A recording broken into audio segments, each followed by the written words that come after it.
Ырасында да жылдын башынан бери биздин ак халатчандарга жеке милдеттеринен сырткары чоң түйшүк алып келди. Деги эле бул кезге чейин аты угулбаган коркунучтуу дарт менен күрөшүүдө алар кээде үй бетин көрбөй жумуш ордуларында болушту. Элдин ден соолугу деп кээде өздөрү да бул дартка кабылып калган жагдайлар бар.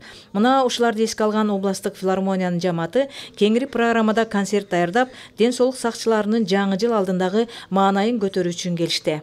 Өзгөчө инфекционист врачтарга терең ыраазычылык билдириш керек. Ошондуктан жаңы жыл келаткан жаңы жыл жакшылыктын жылы болсун, майлуу сүттүү жыл болсун. Албетте адам ден соолугу үчүн ант берген медиктердин бир мүнөттө бош убактысы болбойт. Анткени алар өмүр үчүн күрөшөт, аларды бейтап күтөт. Антсе да жагымдуу музыка үчүн алар ирмемдик убакытын ажырата алышты.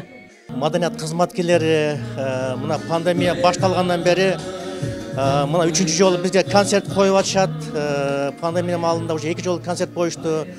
Мына анан жаңы жылга да бизди куттуктап, биздин көңүлүбүздү көтөрүп келишти. Чоң рахмат, чоң ыраазычылыкты билдиребиз. Жаңы жылдын босогосундагы мындай самалык дагы да улантыра берерин айтышат. Эртең областтык Барп атындагы Кыргыз драма театрынын жамааты жаңы жылдык жомок менен катар концерттик программа тартуулашмакчы.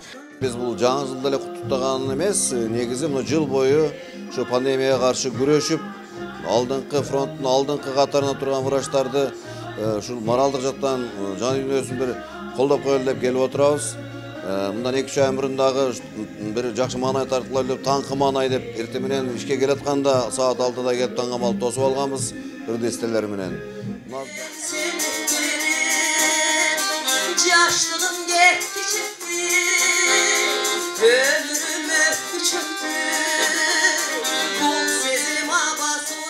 Бактыкан Ажимаматова, Маматкадыр Маматалиев жаңылыктар үчүн.